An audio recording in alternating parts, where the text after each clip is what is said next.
Après un premier plan soumis par Washington mais jugé trop proche des revendications russes, délégations américaines et ukrainiennes ont co-signé un communiqué. Les deux parties ont convenu que les consultations avaient été très productives.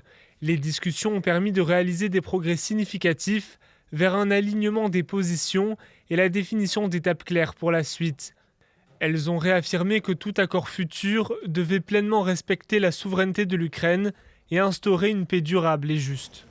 Le président ukrainien reconnaît que des points supplémentaires ont été ajoutés, qui concernent la libération de prisonniers de guerre ou le retour d'enfants ukrainiens enlevés par la Russie, mais pour lui, le compte n'y est toujours pas. Ce sont des étapes importantes, mais pour parvenir à une paix réelle, il faut plus, beaucoup plus. Quant aux Européens, ils ont formulé ce dimanche leur propre contre-proposition. Selon l'agence Reuters, les forces armées ukrainiennes seraient limitées à 800 000 soldats en temps de paix, contre les 600 000 prévus par le plan américain. Les négociations commenceraient à partir de la ligne de front actuelle, sans présupposer que certaines zones sont déjà russes.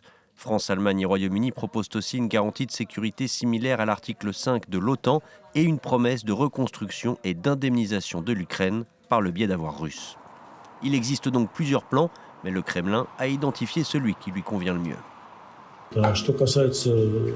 En ce qui concerne les projets qui circulent, nous avons appris ce matin l'existence du plan européen qui est totalement contre-productif et inacceptable pour nous de prime abord.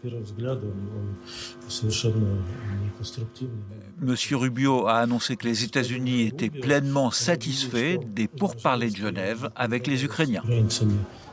Réunis pour un sommet informel en Angola, les Européens tentent de convaincre le président américain d'amender des points qu'ils estiment trop favorables à Moscou. Donald Trump avait initialement donné jusqu'au 27 novembre à son homologue ukrainien pour répondre. Il a depuis ajouté que ce plan ne serait pas sa dernière offre.